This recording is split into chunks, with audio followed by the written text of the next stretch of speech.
kapag mahal mo ang isang tao, sabi nila, kaya mong tiisin ang lahat para sa kanya, pero paano kung mali na? Iintindihin mo pa rin ba? Heto na, ang Laika Barista moments natin na pinamagatang, sorry na.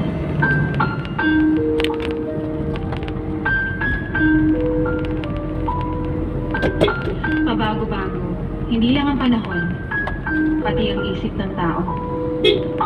Tulad ngayon, malamig, tapos bukas, mainit, parang ikaw. Ngayon umiibig, tapos bukas, nanlalamig. Ang hirap-hirap intindihin ang ugali mo. Minsan nga hindi ko alam kung mahal mo pa ba ako o pinakikisamahan mo na lang ako. Kaya hanggat maaari, hindi ako gumagawa ng dahilan na pwedeng ikagalit mo. Kasi kahit maliit na bagay, nagiging dahilan ng inis mo. Ultimo, sa paghahanap lang ng charger lang ng cellphone, sinisira mo yung araw mo. At minsan naman, kahit dapat hindi maging problema, nagsusungit ka. Daig mo pa yung babaeng kapag nireregla. Siyempre, iniintindi ko na lang. Pero ang iniisip ko, paano pa kung problema na sa relasyon natin? Paano mo haharapin? Lalayasan?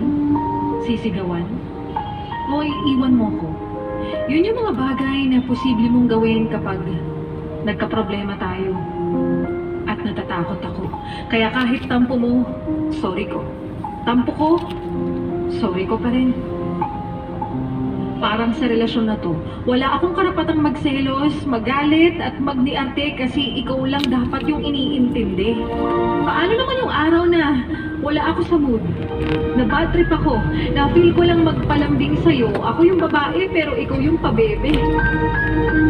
Sana lang makasanayan kong intindihin ka na madali kang magalit kasi yan ka na. Kasi baka kapag dumating yung araw na mapuno ako, sana ako naman yung iniintindi mo. Yung hindi ka makikipagsabayan sa galit ko. Tapos maririnig ko yung salitang hinihintay ko noon pa. Na hindi mo nasasabi kasi feeling mo, ikaw palagi ang tama. Sana, kapag dumating yung araw na napuno ako, ikaw yung magbabawas ng galit ko. Makikinig ka na. Maiintindihan mo na hindi ko na kaya. Maririnig ko na sa'yo yung salitang ang hirap bitawan ng iba kasi pinapairal yung pride nila, yung habang umiiyak. Kung habang umiiyak ako sa harapan mo, hahawakan mo na lang yung kamay ko at titignan mo ako sa mata. Sabay sabi niya, Kuya, tingin naman. sorry na. Nakatingin sa kanan, di naman tumingin sa kaliwa.